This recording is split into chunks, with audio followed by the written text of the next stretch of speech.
Legal team అలో చేస్తారా లేదని ప్రస్తుతానికి మాట్లాడుకున్నాం. సార్ భద్ర గారు చెప్పండి, మీ లీగల్ టీం ని లోపలికి ఈడీ వల్ల అలో చేస్తామని చెప్పారా లేదా? జనరల్ గా ఈడీలో అడ్వకేట్ ని అలో చేయకుండా ఉండే రిస్ట్రిక్షన్ లేదు. ఈ ట్రాఫిక్ లో నేను కొంత లేట్ గా రావడం అయింది, ట్రాఫిక్ డిలే మూలంగా. ఒక advocate is already there with KTR గారు. అడ్వకేట్ లోపలికి అలో చేస్తున్నారు, ఒక అడ్వకేట్ ని అలో చేశారు. So that is it.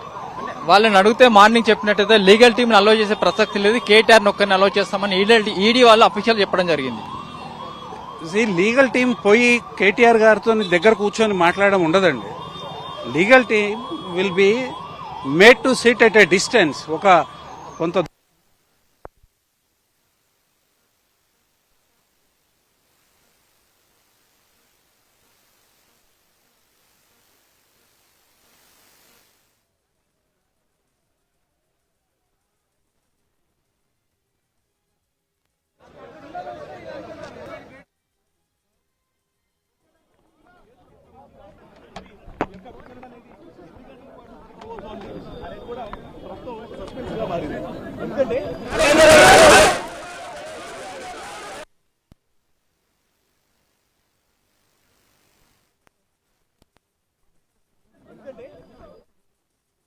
చట్ట ప్రకారమే ఈడీ కానివ్వండి, ఏ ఏజెన్సీ కానివ్వండి, విచారణ చేయాల్సిన చట్ట ప్రకారమే చేయాలి.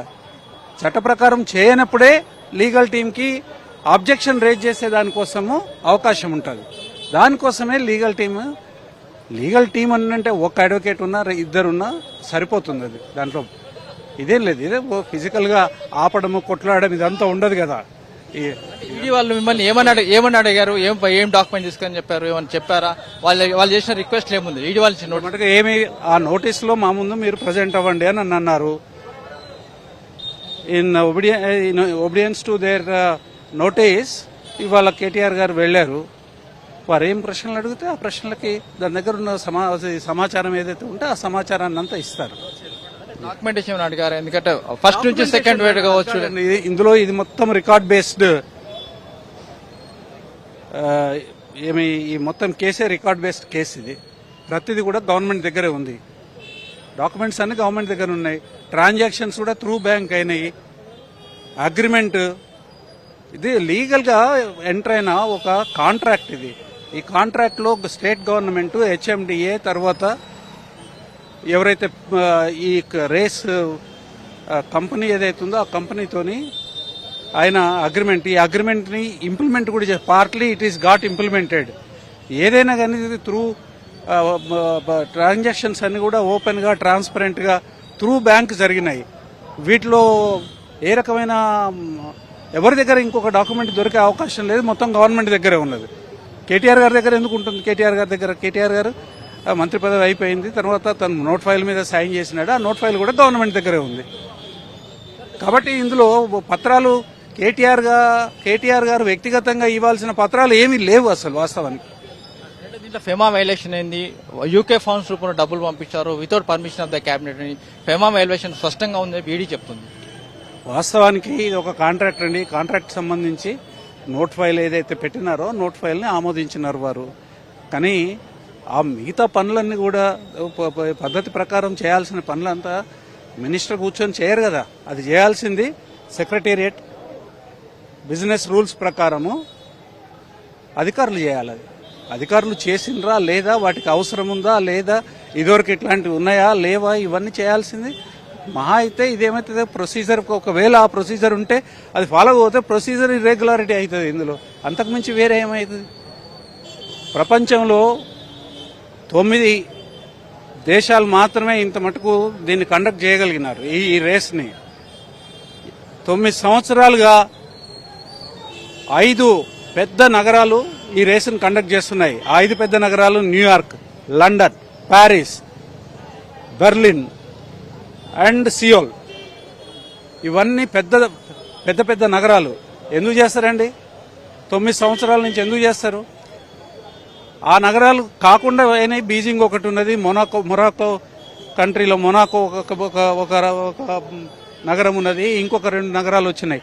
ఇంతే తప్ప ఇవన్నిటితో పోటీపడి ఈ నగరానికి ఆ రేస్ని తీసుకొని రావడానికి ఎంత కష్టం ఉంటుంది, అది ఎంత విలువైన రేస్ అయితే, ఎంత ఉపయోగకరమైన రేస్ అయితే ఈ 5 నగరాలు ముఖ్యంగా లండన్, ప్యారిస్, బెర్లిన్, తర్వాత న్యూయార్క్, సియోల్ 9 సంవత్సరాల నుంచి ఎందుకు చేస్తాయి?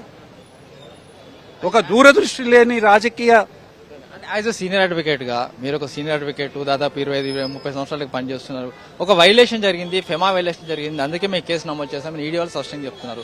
ఒక డబ్బులు సంబంధించి without permission of the cabinet కావచ్చు, దానికి సంబంధించి ఫారెన్ పంపించారు 45 కోట్ల రూపాయలు, ఇది ఒక వైలేషన్ అని చెప్పి వాళ్ళు చెప్తున్నారు. నిజంగా యాజ్ సీనియర్ అడ్వకేట్ మీరు ఏం చెప్తారు? దాంట్లో వైలేషన్ లేదని నేను చెప్తాను.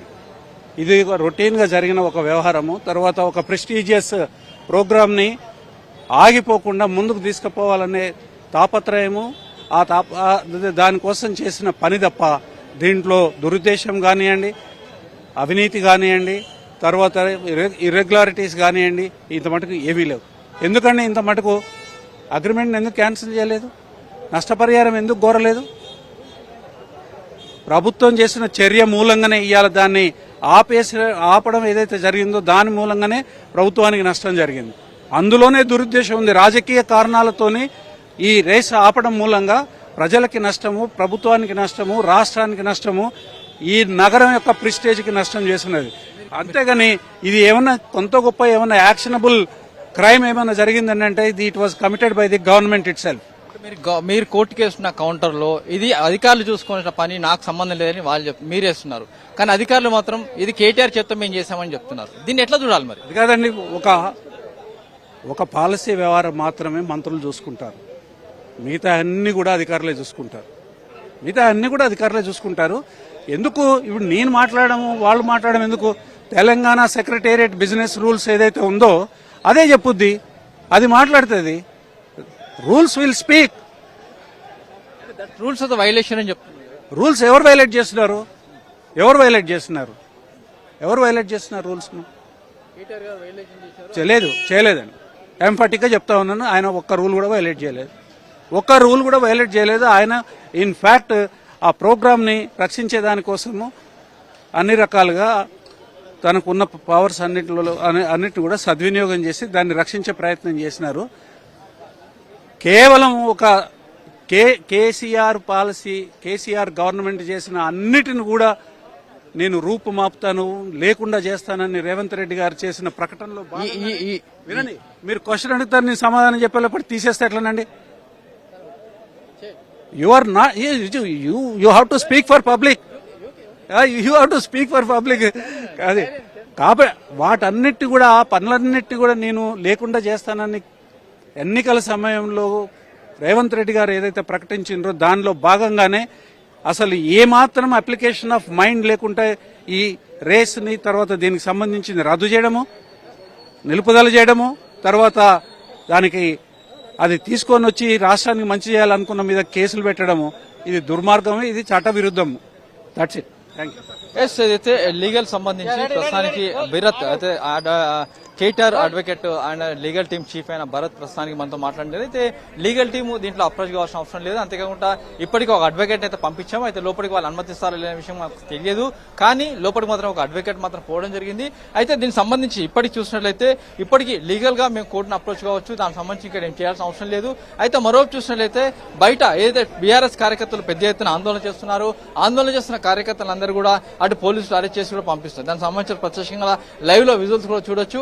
ఎందుకంటే దాదాపు కొంతమంది బీఆర్ఎస్ కార్యకర్తలు, నాయకులు, మాజీ ఎమ్మెల్యేలు, మాజీ మంత్రులు అందరూ కూడా ఈడీ కార్యాలయం లోపలికి చొచ్చుకెళ్లే ప్రయత్నం చేస్తారు. అయితే దీన్ని అడ్డుకున్న పోలీసు అధికారులు వెంటనే వాళ్ళందరూ కూడా అరెస్ట్ చేసి అటు పంపిస్తున్నారు. అయితే వీళ్ళందరూ కూడా ప్రస్తుతానికి గోషమైన స్టేడియంకి తరలిస్తున్నట్లుగా అధికారులు చెప్తున్నారు. ప్రస్తుతానికి అయితే ఇక్కడ పూర్తి స్థాయిలో కూడా అధికారులు ఈ కంట్రోల్లో పెట్టుకోవడం జరిగింది. ఈడీ ఆఫీస్ వైపు ఎవరిని బీఆర్ఎస్ కార్యకర్తలు రాకుండా కూడా అధికారులు చూస్తున్నారు. పూర్తిగా కంట్రోల్లో ఉంది. అంతే కొంతమంది వచ్చి ఎవరైతే వస్తున్న కార్యకర్తలు వాళ్ళందరినీ ప్రస్తుతానికి అయితే అరెస్ట్ చేసి పంపిస్తున్నారు. దీనికి సంబంధించి ప్రస్తుతానికి అయితే కంట్రోల్లో ఉంది, ఎలాంటి ఇబ్బందులు లేవని చెప్తున్నారు. ప్రస్తుతం అయితే అక్కడ లోపల ఈడీ కార్యాలయంలో ప్రస్తుతం అయితే విచారణ కొనసాగుతుంది, విచారణ మొదలైంది. దీనికి సంబంధించి ఫర్దర్ గా అధికారుల విచారణ మాత్రం చేస్తున్నారు. ఆనంద్ కృష్ణ ప్రస్తుతానికి జాయింట్ డైరెక్టర్ అయిన ఈడీ ఆనంద్ కృష్ణ ప్రస్తుతానికి అతని దగ్గరికి కేటీఆర్ వెళ్ళడం జరిగింది. ఆ కేటీఆర్ సంబంధించిన లీగల్ టీం మాత్రం ప్రస్తుతానికి రిసెప్షన్ లో ఉండడం జరిగింది. వాళ్ళెవరిని కూడా లోపలికి మాత్రం ఇంకా పర్మిట్ చేయట్లేదు. కేవలం బయట ఈడీ సంబంధించిన ఆఫీస్ లోపలికి మాత్రం అధికారులు ఈ కేటీఆర్ వెళ్ళాడు, బయట మాత్రం ఈ లీగల్ టీం మాత్రం ప్రస్తుతానికి ఉంది. అయితే దీనికి సంబంధించి విచారణ మాత్రం మరి కాసేపటి ప్రారంభం కాబోతున్నట్టుగా అధికారులు చెప్తున్నారు. అయితే దీనికి సంబంధించిన వ్యవహారంలో పూర్తిగా రికార్డెడ్ బేసిస్ సంబంధించిన వ్యవహారం డాక్యుమెంట్ పరంగా ఉన్న ఎవిడెన్స్, డాక్యుమెంట్ పరంగా ఉన్న ఆధారాల ప్రకారం ఈ కేసులో ముందుకు వెళ్తుందని చెప్పి అడ్వకేట్ భరత్ చెప్తున్నాడు. Vote studio. Right Ramesh Vaitla, thanks for the updates.